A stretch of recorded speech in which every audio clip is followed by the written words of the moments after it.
Good evening. It's 8 o'clock in Yerushalayim. This is WebYeshiva.org, and it's time to begin our series of Shiurim, our series of classes on Kol Isha, women's song. As you know, there's some kind of prohibition. We're going to have to investigate exactly the nature of the prohibition and the origin of the prohibition and where it applies. All the details will be coming up. But there is a prohibition for men to hear the singing voice of women. Let's start with the primary sources, Talmudic sources, and then we'll proceed more or less in a chronological order until we eventually get to the contemporary rabbis. And of course, all kinds of issues will come up along the way. What about recorded music? What about holy music, singing at the Shabbos table? Well, all of these issues will come up one at a time, more or less chronologically, as they were introduced historically. Now, before we actually begin with the material, let me point out that if you want to ask any questions during the class, feel free to type your question on chat. I will see your question on my screen, and then I can incorporate the answer into the class.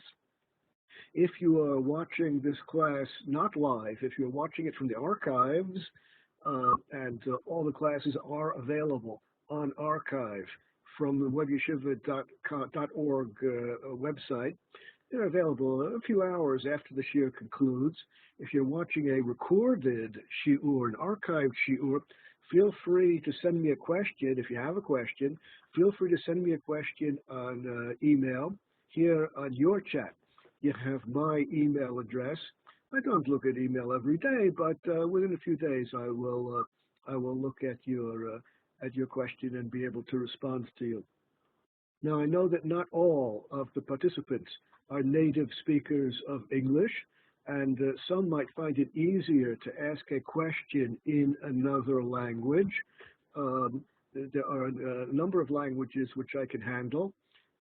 Si vous voulez, vous pouvez poser des questions en français. Se pueden hacer preguntas también en español. Man kann Fragen auch auf Deutsch stellen. Well, I have a number of other languages as well. If you want to correspond with me in another language, just let me know what language it is. Maybe I can handle that as well.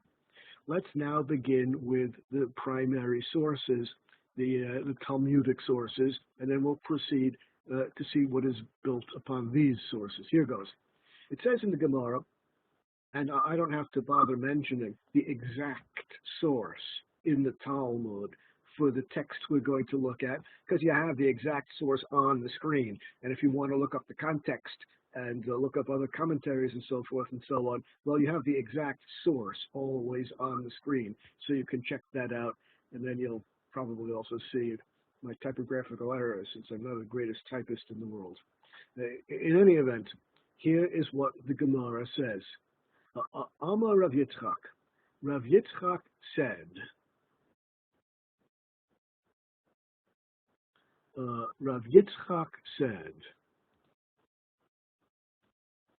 Tefach Isha erva, a woman who uncovers a tefach. Tefach is the measure of a fist, from one end of from the top of the fist to the bottom of the fist, or from one side of the fist to the other side of the fist. That's the distance of a tefach. Just as in English, what do we say in North American English? A foot, the distance of a foot, is not your foot or my foot. It's a standard measure. So the distance of a tefach is also a standard measure. But as with just about everything else in halacha, rabbis disagree about exactly what that measure is. Some say a few more centimeters, some say a few less centimeters, but it's about the size of a typical fist. A woman who uncovers, exposes her body that amount, well, that's not good. That's called immodesty. We have to see in any given society what the normal amount of covering is, and within that society, there's leeway, there's room to be flexible up to the distance of a tefach beyond community standards. In in this series of classes, we're not going to be talking about dress codes, and therefore I don't want to dwell on this in detail. That's a subject for a different series of classes. But the same Gemara says, Likriyat Shma, the same applies to Kriyat Shma.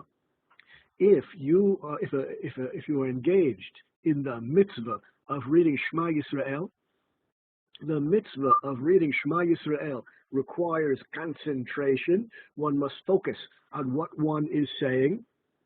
The woman who is dressed immodestly, who is exposed too much of her body, that's distracting, and therefore you cannot read Shema. You cannot do the mitzvah of Shema Yisrael in the presence of a woman who is immodestly dressed. Now, of course, all the rabbis were men, and therefore we always are looking at things from the male point of view. Looking at things the other direction from the female point of view, that's going to have to be relegated until later in this series, and we're going to have to see how it works from the other point of view. But for the moment, all the classical sources look at things from the man's point of view. The presence of an immodestly dressed woman is distracting, and therefore blocks the man from the mitzvah of reciting Shema Yisrael. That's what Rabbi Yitzchak said. Amar Rav Chisda said, Shuk Isha erva, exposing the leg, the woman who exposes her leg. And again, we could speak about exactly which part of the leg and exactly how much of the leg. We're not talking about dress codes, but that's also distracting for the man. Amar Shmuel, another rabbi in the Gemara, says, Kol Isha erva. And finally, we come to the point of the Gemara, which is of direct interest to this particular series. Shmuel said, the singing voice of a woman is distracting, and therefore men cannot properly fulfill the mitzvah of reciting Shema Yisrael in the presence of a woman who is singing. That's alluring, attracting his attention, diverting his attention from the mitzvah of reciting Shema Yisrael. You're supposed to be focusing on the unity of God when you say that. Therefore, it is improper for men to do the mitzvah of Shema Yisrael while a woman is singing. Shne'amar, and there's a verse in the Torah, which Shmuel quotes in order to justify this position. It says, Ki kolech arev, your voice is pleasant. Right, Hebrew is a highly gendered language. Your voice, the word your, is feminine. Speaking to a woman, your feminine voice is pleasant. Marech na'ava, and your appearance is beautiful. And as Rashi explains, Midashabach lakra, since the verse in the Torah praises the voice of the woman and her appearance as being beautiful and attractive, Shma mina ta'avahi, it follows therefore that these things, the voice of the woman and the appearance of the woman, can be distracting for the man, and therefore he's blocked from the mitzvah of Shema Yisrael. Now, I know that in English, there's a great movement now to gender equality in language, to remove, many people wish to remove distinctions between masculine and feminine in English. But the truth is that English has very little distinction between male and female. There are very few words in the English language which distinguish between men and women. He, her, his, her. There are some words, but not many. Now, highly gendered languages like Hebrew, where men speak very differently than women. As a retired Hebrew teacher, I know that you have to teach the class things like, how do you say, I get up in the morning? Ani kam baboker. And as a teacher of Hebrew, you go from man to man in the classroom, and each man would recite, Ani kam baboker. I get up in the morning. But then you have to explain to the class, that's good for men. Women speak differently. Women say, Ani kama baboker. And then the women have to try saying that. When you speak to a man, you say, Atakam baboker. You rise in the morning. You speak to a woman, Atkama baboker. Highly gendered language. And unlike English, where there's not a whole lot to do in order to make the language gender-free, Hebrew, I can't even begin to imagine how the language can be made gender-free. In any event, according to Shmuel, the singing voice of the woman is something that is attractive, diverts the men's attention from the mitzvah of Shema Yisrael, and therefore it's improper to do the mitzvah while women are singing. Amar Rav Sheshes, another rabbi in the Gemara, said, Se'ar be'isha erva, the hair of a woman, the exposed hair of a woman is distracting, and therefore, and again, if this were a series of shiurim, a series of classes about modest dress and modest behavior, we'd have to talk in great detail about social standards of head covering for women and how it applies and where it applies and who holds what. But that's a different series of classes. What's important for our topic to take from this Gemara is that the singing voice of women is distracting and therefore blocks the man from the mitzvah of Shema, which requires intense concentration on the mitzvah. Now, it's quite clear that there are other mitzvot which require a lot of concentration and a lot of focusing. Prayer, the mitzvah of prayer and the mitzvah of Shema Yisrael are not exactly the same mitzvah, but both require concentration on what you're doing. When one is in prayer, one is in the presence of God, and one's attention has to be focused entirely on the prayer in the presence of God. So the things which are distracting in Shema Yisrael are distracting in prayer as well. As the Gemara says in another passage, when you come to pray, you have to stand in a certain way, but of course you shouldn't position yourself in a place where you're going to be distracted. If you're praying in the crossroads where you're going to be distracted by traffic going through, that's not the right place to daven, because prayer requires concentration, and you're putting yourself in a place where you'll be distracted. Well, the women's singing voice is one of the things which is distracting and therefore should be blocked. That's the conclusion of the Gemara, which we saw on the previous screen. Now, let's go one step further, a different passage in the Gemara. In a different passage in the Gemara, Amar Rav Yosef says in a different passage in the Gemara, Zamre Gavre, if men sing, Va'ane Nashe, and the women respond. A kind of responsive singing, a duet. The men sing one phrase, the women sing another phrase, and they bounce back and forth, men and women singing together, not simultaneously, but alternating back and forth between the men and women.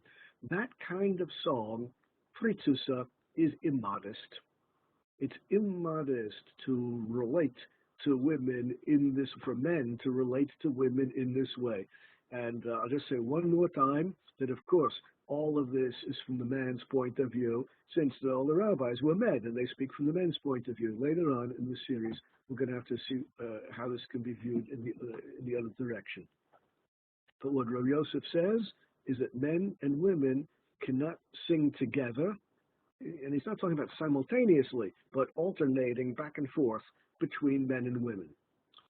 Zamre Nashe va'ane Gavre, if it's the women who are leading and the men who are responding, they're also singing together, alternating, but now the lead position has reversed.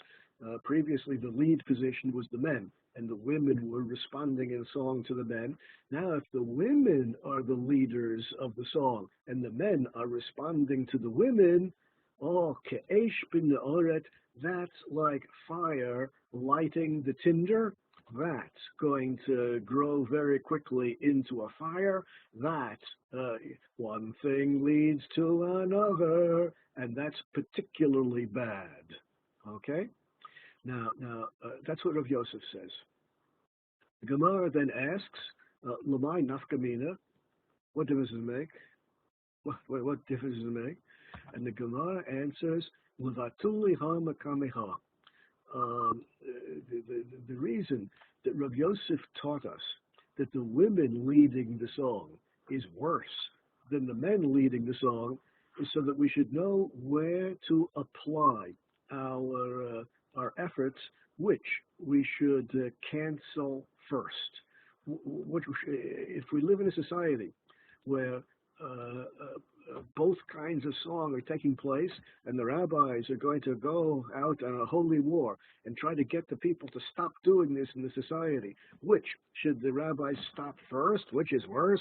What's worse is the women leading. After the rabbis succeed in stamping that out, then the rabbis can turn their attention to stamping out the song where men are leading and women are responding. And this is a very interesting Gemara on a number of levels. Let me give you an example of the application of this Gemara, and you'll understand how important it is. Here's an application.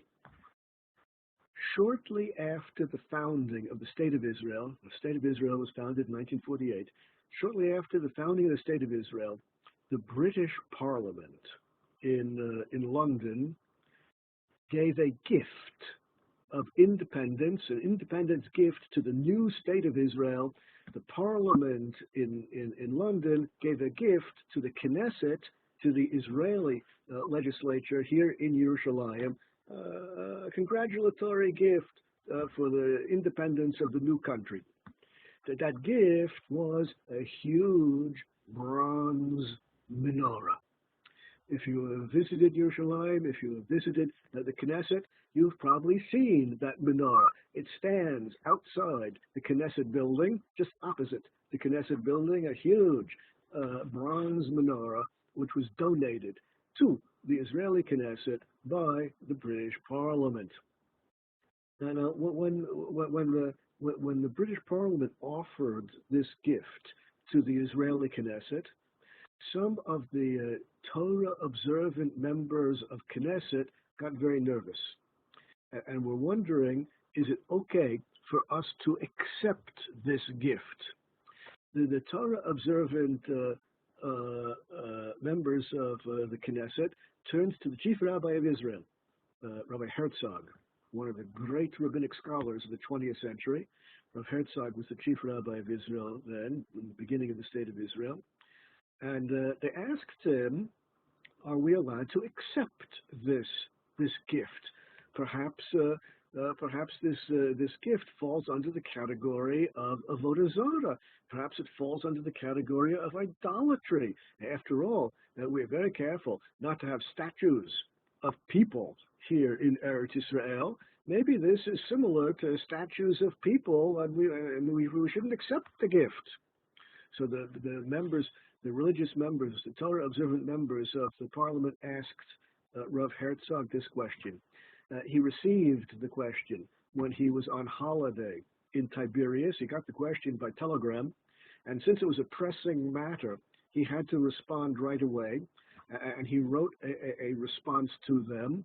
And in the beginning of his response, he says, this is a pressing matter. I don't have a library available to me here in Tiberias to research this matter, but based on my memory of the sources, these are my conclusions. And he wrote a 30-page opinion, quoting at length all of the principal opinions of the medieval and modern authorities about what exactly is and what is not, what is prohibited and what is permitted as far as plastic images are concerned. And he came to the conclusion that according to the Netziv, according to one great opinion, there's no problem here of avodah zarah. There's no problem here of idolatry. He found one great opinion, that of the Netziv, according to which there's no problem. So at the end of his response, he wrote back to the Torah observant members of the Knesset. According to the Netziv, it's okay. going to Netziv, he knew full well, he explained, that if he would prohibit the menorah, which he really wanted to do, because the majority of rabbis through the ages prohibited things like that, if he would have, if the engravings, right? If he would have, because of the engravings, if he would have prohibited it, which he really wanted to do, because there's only one great rabbi who permits these things, no one would listen to him anyway. The Knesset was going to accept the gift in any event. So instead of telling them prohibited, he told them there is an opinion, namely that of the Netziv, upon which to rely. And indeed, the Knesset accepted the gift, and it stands today opposite the Knesset here in Yerushalayim. That's a tshuva of Rav Herzog. When they published the tshuvas of Rav Herzog, there's another letter published exactly after this. Immediately following this is a second letter, which he wrote. Immediately after sending this response to the Torah-observant members of the parliament, the Israeli Knesset, immediately after, he penned a second letter. The second letter he wrote was to his brother-in-law, who was a congregational rabbi in London. And he wrote to his brother-in-law, the congregational rabbi in London, the parliament is making this bronze menorah to give to the Knesset. Dear brother-in-law, please go to the workshop where the bronze menorah is being made. Please go there yourself and make sure that it's a non-Jew rather than a Jewish person who pours the bronze into the mold. Please go and make sure that this menorah is being made by a non-Jewish person. A non-Jewish person should pour the bronze into the mold when it's ready. And further, dear brother-in-law, examine carefully the sketches of the sculptors who are preparing this bronze menorah, and make sure that the founder of Christianity is not going to be pictured on the menorah as a great Jewish figure. Make sure that the founder of Christianity is not going to be on this menorah. An image of the founder of Christianity, an image will not be on the menorah as a personality, great personality in Jewish history. And furthermore, dear brother-in-law, please make sure that the images of the great personalities in Jewish history, whoever they're going to have there, King David, Maimonides, whoever they're going to put there, please make sure that the images of the great personalities from Jewish history are modestly dressed in the images. That was a letter which Rav Herzog wrote to his brother-in-law. Now let's understand what's going on here. It's perfectly clear, Rav Herzog makes it perfectly clear that he's very unhappy with the whole thing beginning to end. If he had the ability, if he had the power to do so, he would tell the Knesset, refuse the gift. But he knew they wouldn't listen to him in any event, so he told them there is an opinion to rely upon. And even though he was unhappy with the situation, very unhappy with the situation, that did not prevent him from jumping in with both feet and doing what he could to improve the situation. He could not make it perfect. He could not make it the way he wanted it to be, but at least he could introduce some important improvements. And that was something he believed to be important. That's exactly what our Gemara is teaching us.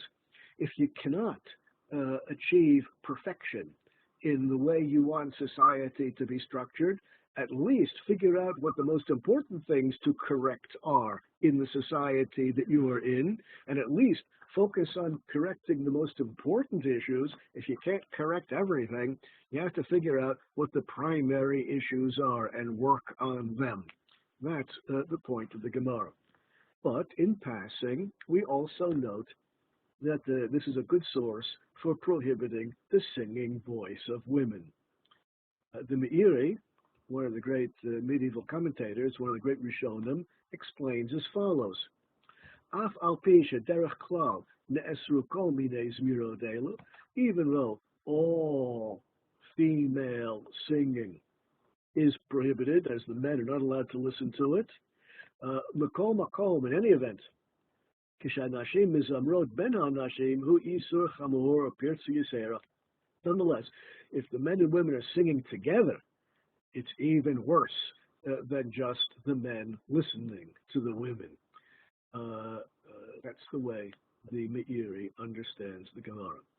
What do we have so far? Clear, straightforward Talmudic sources according to which the singing voice of women is prohibited for men. Now, before we see how this can be applied in real situations, the first question which we have to deal with, and first question which always comes up in halachic discussions, is that there's some kind of prohibition here. Men are blocked from hearing the singing voice of women. Is this a Torah prohibition? Or is this a rabbinic prohibition, some kind of fence around the law? And that's a very important question. If we're talking about a prohibition of Torah origin, then of course we're going to have to be very strict in application of this prohibition. If, on the other hand, we're talking about a mere rabbinic fence around the Torah, and therefore the origin of the prohibition is of rabbinic origin, well, there's sometimes, often, room for leniency in the application of rabbinic prohibitions in cases of doubt and in all kinds of situations in which leniencies might very well apply. So before discussing whether or not leniencies can apply, we must first answer the question, is the prohibition of Torah origin or rabbinic? If the origin of the prohibition is Torah, then we can't even begin to speak about applying leniencies.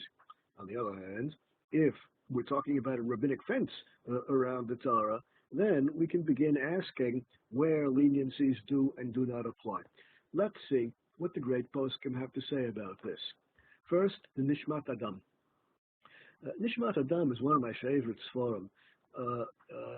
Nishmat Adam is a commentary on the Chayei Adam. Let's get that spelled correctly on chat. There it is. The Chayei Adam is a handbook of halacha, which I really like it. It's one of my favorites. The reasons I like this book are as follows. Number one, the Chayei Adam is brilliantly organized. Unlike many other halacha books, unlike the Shulchan Aruch, for example, which is an organizational disaster area, the Chayei Adam is brilliantly and clearly organized, and that makes it a pleasure to use. The style and language of the Chayei Adam is very simple and easy to read. The Chayei Adam also, unlike many other halachic books, the Chayei Adam always makes an effort to give you a very brief explanation, very brief, 2, 3, 4 words, very brief explanation of the reasoning behind the halacha. He does not go to length on the reasoning behind the halacha, but he always gives you a brief indication of the underlying reason for the halacha. And for me, that's very precious.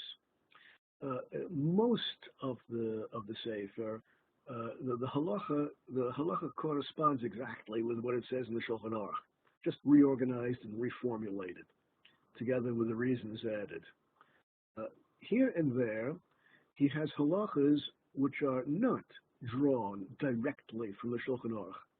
And wherever he has a halacha which is not drawn directly from the Shulchan Aruch, he wrote his own commentary on his own Sefer in order to explain why he wrote what he wrote. The vast majority of halachas which do come straight from the Shulchan Aruch, so you can look up the sources and the proofs and so forth in the commentaries on the Shulchan Aruch. The halachas which are not identical with the Shulchan Aruch, he explains himself in his own commentary. That's the Nishmas Adam, which we're about to look at. The name of the author was Rav Avraham from the town of Danzig. He was a dayan in Vilna in the late 18th, early 19th century. Let's see what he has to say. Hine, behold, he writes, Milsa Pshita, It's an obvious thing. It's obvious. It's perfectly clear. The say article that hair and voice, the exposed hair of the woman and the singing voice of the woman, after amrinin dahavu erva, even though we say there's some immodesty in the woman exposing her hair or singing in the presence of men, hainu derabanan, it's all only of rabbinic origin. It's midrabanan. And indeed, the idea that this is a rabbinic law is so simple and so straightforward to him that he calls it obvious, pshita, obvious. He goes on and says, Hare lo matzinu bekrosh nikra erva. There is no verse in the Torah which says anything about the singing voice of a woman being immodest, and therefore it is impossible that this law be of Torah origin. Remember, 2 screens ago we did quote a verse, but the verse we quoted 2 screens ago was not from the Chumash, was not from the Pentateuch. It was from the Song of Songs. And in order for a halacha to be of Torah origin, it has to come from the Chumash, from Bereshis through Devarim. And there is no source in the Chumash about this, and therefore, of course, the whole prohibition, beginning to end, is rabbinic. Ella, however, kevan dematzinu shehu davar noi be'isha, since the singing voice of a woman is attractive and distracting, lachein asru chachamim, that's why the rabbis introduced a prohibition for men hearing the singing voice of the women. It's only d'Rabbanan. Well, this has vast ramifications, but before we begin pursuing, investigating the vast ramifications, let's first ask, is this a mainstream opinion, or is this the maverick opinion of one great rabbi? The Nishmas Adam, as much as I admire it, is only one sefer, is only one opinion. And if he's expressing a maverick opinion, a das yachid, an opinion which is his and his alone, well, as interesting as it is, we're not actually going to embrace the opinion, are we? On the other hand, if we can demonstrate that this is a mainstream opinion of the great rabbis, then we'd be quite justified in pursuing the ramifications of this leniency. Let's see what the Mishnah Brura has to say about it. Mishnah Brura is surely the single most influential, the single most important handbook of halacha in the 20th century. Early 20, just almost exactly 100 years ago. It was first volume was published around 1915, I think. So it took a few years for all the volumes to come out. But just about 100 years ago, this was published in Eastern Europe. This is what the Mishnah Brura says, and it's hard to point to a more important, more influential halachic handbook than this one. Here's what he says.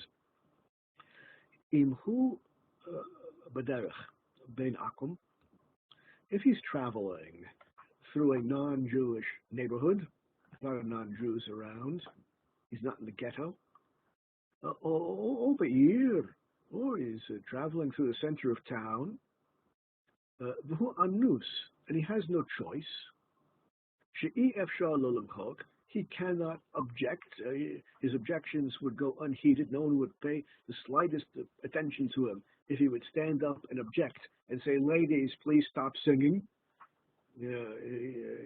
He's walking in a non-Jewish neighborhood. He's walking through the center of town, and some women are singing. There's nothing he can do about it. He's stuck.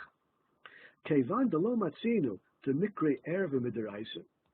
Since there's no Torah prohibition of reciting Shema Yisrael or prayer or anything else in the presence of singing women, since there's no Torah issue here, since it's only a rabbinic issue, mutar likrot levarech, it's permitted to recite Kriya Shema It's permitted to recite brachot, blessings, and other kedusha, other holy activities like prayer. It's permitted. You have no choice. If you would ask the ladies to sing, there's no reason why they should listen to you. It's their neighborhood. They're not Jews. They're not interested in the halacha at all. You have no choice, and therefore go ahead and do the mitzvah of Shema Yisrael. Go ahead and pray, and you have to do the best you can to concentrate on the mitzvah you are doing and not allow yourself to be distracted by the singing voice of the women. You have to do the best you can do. If this were not true, if we were blocked from the mitzvah of Shema Yisrael every time non-Jewish women start singing, if that were true, nitbatel mitara mitzvahs, no one would be able to study Torah. No one would be able to pray. No one would be able to Shema. How in Eastern Europe are you going to escape the singing voice of non-Jewish women? Wherever you go, you're likely to hear it.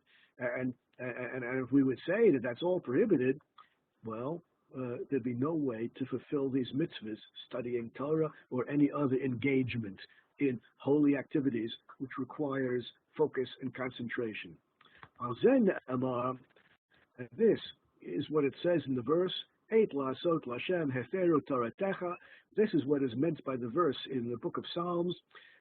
There are times, there are times when you have to do what God wants, namely, engage in holy activities like Shema Yisrael, studying Torah and prayer,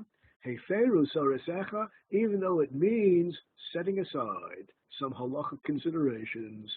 And therefore, since the whole prohibition of the singing voice of women is only rabbinic, if you have no choice, just do the best you can to focus on the holy activity you are engaged in, prayer, learning Torah, whatever it is, and you do your best not to be distracted by the singing voice of the women.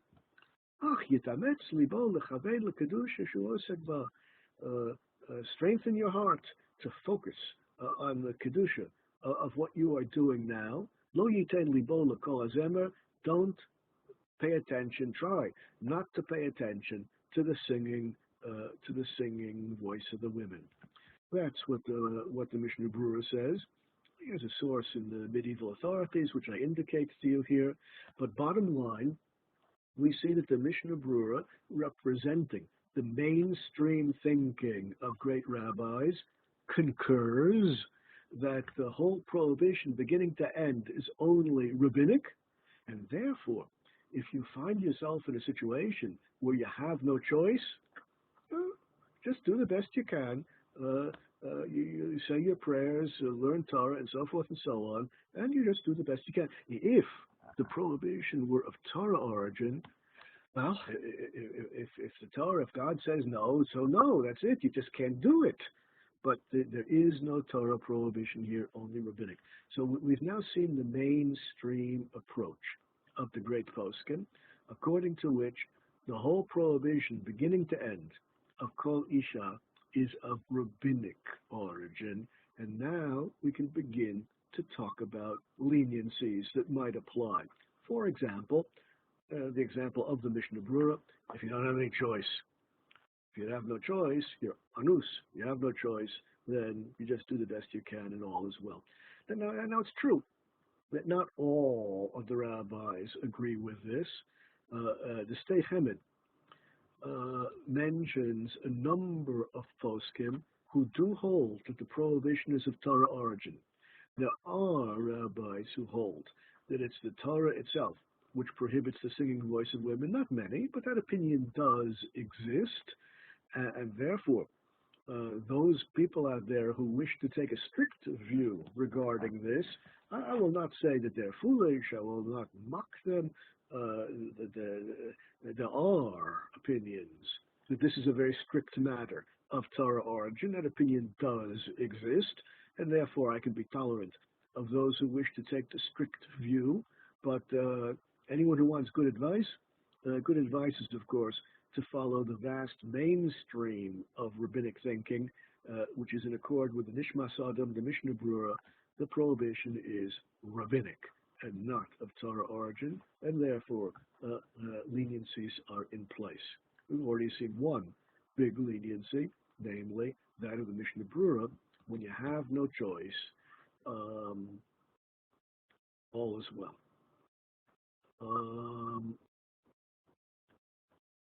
Now, we have to deal with an issue which I've been avoiding up till this point. You remember that the Talmudic sources that we read, all the earlier sources, were talking about a prohibition of the singing voice of women while the man is engaged in a holy activity like Shema Yisrael, prayer, learning Torah, which opens the question whether or not the rabbinic prohibition of men hearing the women's singing voice applies only while they are engaged in prayer and so forth, or is it a general prohibition all day long? The sources, and we've seen the principal sources, are talking only about when you're saying Shema Yisrael, when you're praying, when you're in prayer, stuff like that, when you're learning Torah. Well, let's see what the poskim, what the great rabbis have to say about this. First, the Beit Yosef. Beit Yosef was written by Rav Yosef Karo. Rav Yosef Karo is probably most famous for the Shulchan Aruch. He wrote the Shulchan Aruch. But as you know, the Shulchan Aruch is just point by point the bottom line conclusions of the halacha, what is permitted, what is prohibited, what you have to do, what you're not allowed to do.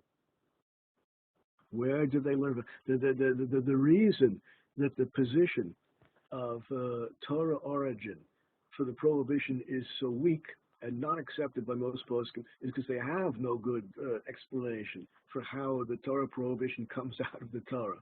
And therefore, that position is indeed rejected by the majority mainstream poskim. Now, the Beit Yosef, Rav Yosef Karo, wrote the Shulchan Aruch beginning of the 16th century, and Shulchan Aruch, once again, is just the bottom line conclusions of the halacha. This is prohibited, this is permitted, this is what you have to do, this is what you shouldn't do. Before having written the Shulchan Aruch, he wrote the Beit Yosef that we're about to quote from. The Beit Yosef is an encyclopedic survey of all of the great halachic literature from the beginning of the Mishnah, from the Torah itself, down through the 16th century when he wrote this, a survey and analysis of all of the sources leading to his conclusions. In the Shulchan Aruch, you have only the bottom line conclusions.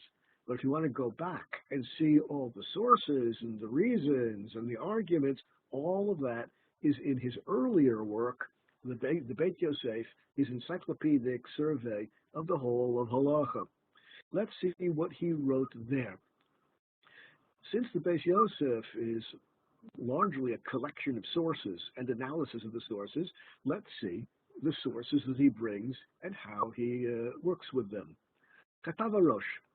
The Rosh wrote, the Rosh was Rabbeinu Asher, the last of the great Baalei HaTosafot at the end of the Middle Ages. Tosafot were the great French commentators on the Torah. The end of the Middle Ages, the last of the great Baalei HaTosafot was the Rosh. He wrote as follows. Rabbeinu Asher wrote as follows. Amai da'amrinin Kol Isha erva. The Rosh asked, why do we say that the singing voice of women is immodest? Perush. The explanation is, and these are the words of the Rosh, Lishmoa, V'lo le'inyan kriya shma, Lachein hishmit Rabbeinu Kol Isha. The meaning of the Gemara, the Rosh said, is that the singing voice of the woman is always immodest to hear. Not only when you're reading Shema, but is essentially immodest. Uh, uh, the example which the Gemara brings of hearing the singing voice of women while you are reciting Shema Yisrael, that's only an example. But the immodesty, the element of immodesty is there even if you are not engaged in a holy activity. Therefore, Rabbeinu, he's talking about the Tur, the author of the predecessor of the Shulchan Aruch. Therefore, the earlier poskim don't mention the prohibition of the singing voice of women specifically in connection with Shema Yisrael. They just mention it in general because the prohibition is not limited to times when the men are engaged in Shema Yisrael or prayer. That's the position of the Beit Yosef, as based on the writings of the Rosh. Now, let's go one step further. The Mordechai, one of the great medieval German rabbis, says in the name of Rav Haigon, now, at the close of the Gemara, when the Gemara was finished, the great yeshivas in Babylonia did not close their doors. The great yeshivas in Babylonia continued in operation for many years in the early Middle Ages after the close of the Gemara. The heads of the yeshivas in Babylonia after the conclusion of the Gemara are called the Gaonim. Let's get that typed correctly on chat. And the words of the Gaonim are particularly weighty and particularly important for us. The reason that the words of the Gaonim are especially important for us, number one, they were the direct disciples, at least in the earlier generations of the Gaonim, they were the direct disciples of the great rabbis of the Talmud, and therefore, when the Gaonim explain what the great rabbis of the Talmud meant, we're very likely talking about something which the Gaonim heard directly from the great rabbis of the Talmud themselves. They lived in the next generation. And therefore, the commentaries and explanations of the Gaonim are particularly weighty. In addition, the great yeshivas in Babylonia had extensive archives containing written notes and written commentaries from the earlier Talmudic period.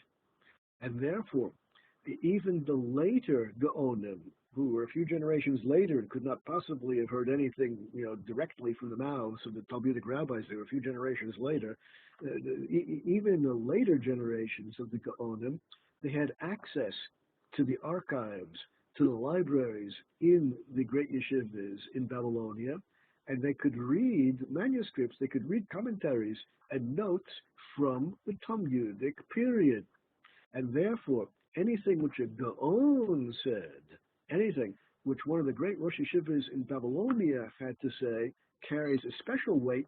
It might be something that they heard directly from the mouths of the Talmudic rabbis, or it might be something which they read in the written documents left from the great rabbis of the Talmud. Rav Haigon, he was one of the most important Gaonim.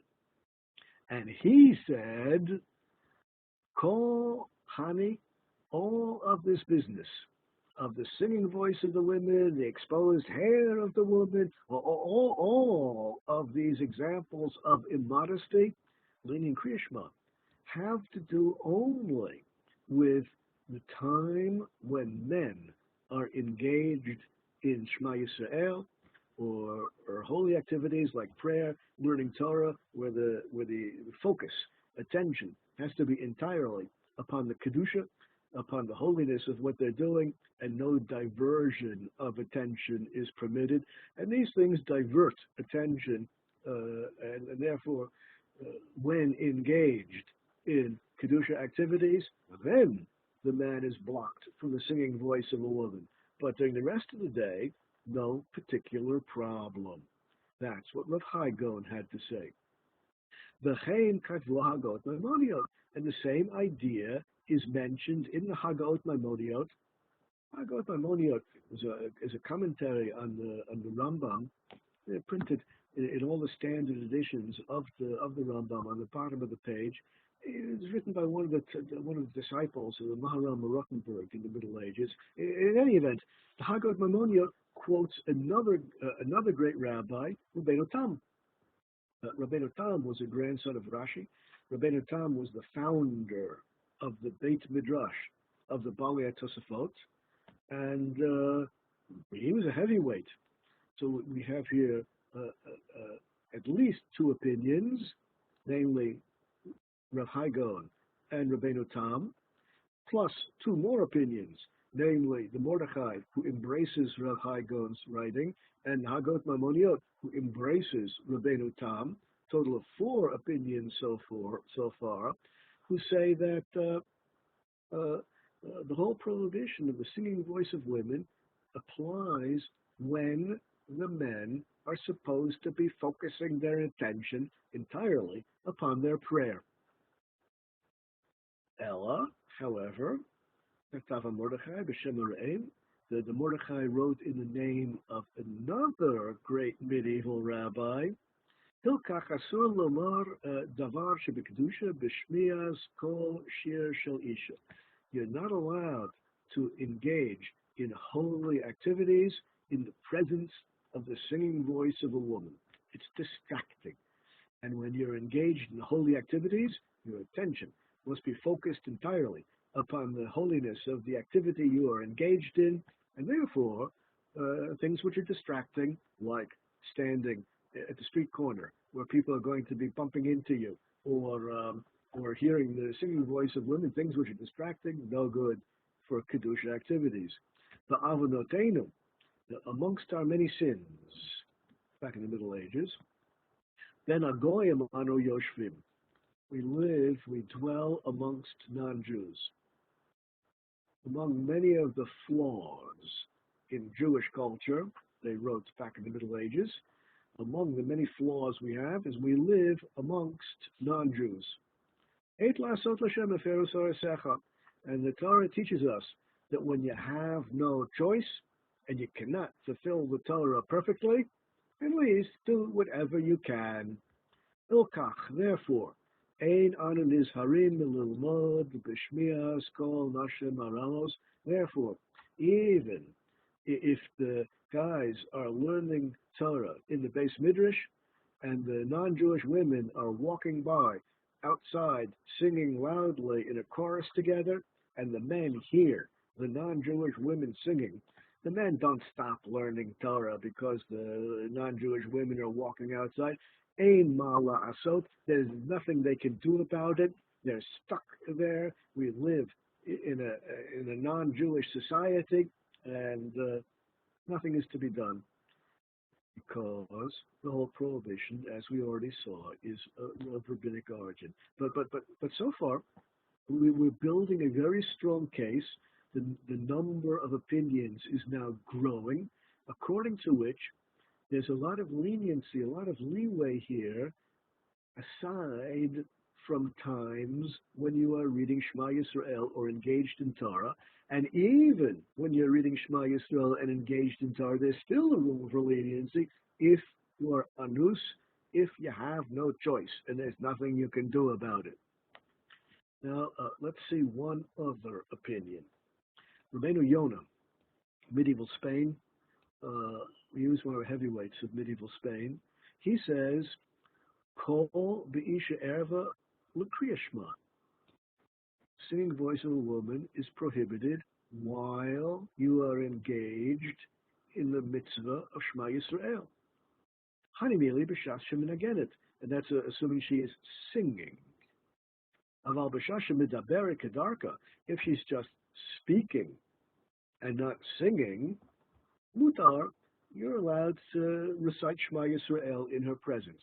It's the singing voice which is particularly distracting. It's the singing voice which is particularly attractive, and that's what should be blocked during Shema Yisrael. Ordinary speaking voice is okay. Now, of course, this brings the question, which we're not going to deal with today, but we are going to deal with next time. What exactly is the difference between a speaking voice and a singing voice? How exactly do you find the difference between them? That's going to be next week. We're going to have to talk about that. Va'afilu b'sha'asha menagenet. Even if she is singing, ihu yachol lechaved libo letfilato. Even if a woman is singing and you are able to ignore the woman's song, and you are able to focus your attention on the prayer that you are engaged in, so you're not paying attention to her, you're not diverting your attention from the prayer to the singing voice of the woman. If you are able to do that, the Eino Mesin Levelov, and you don't pay attention to it, you're not paying attention to the singing voice of the woman, mutar, you're allowed to pray, and you're allowed to say Shema, and so forth and so on. Ein lo lahafsik kriyato. There's no reason for you to interrupt your performance of the mitzvah if you're able to do the mitzvah correctly.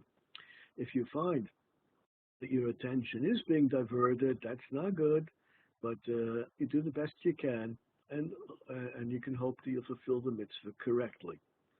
What have we seen so far? A strong list of poskim, very strong list of poskim, all of whom limit the entire prohibition of the singing voice of women to situations where it will distract the men, or potentially distract the men from specific Kedusha activities like prayer, reading Torah, Shema Yisrael, specific Kedusha activities which demand that the men focus their attention entirely upon the Kedusha they are engaged in. Now, this leaves open the question, why did the Beit Yosef, Rabbi Yosef Karo, write that the prohibition of a singing voice applies straight out whether or not you are saying Shema all day long in every situation? The opinion expressed by the Beis Yosef at the moment seems not to square with the principal opinions which we've already seen.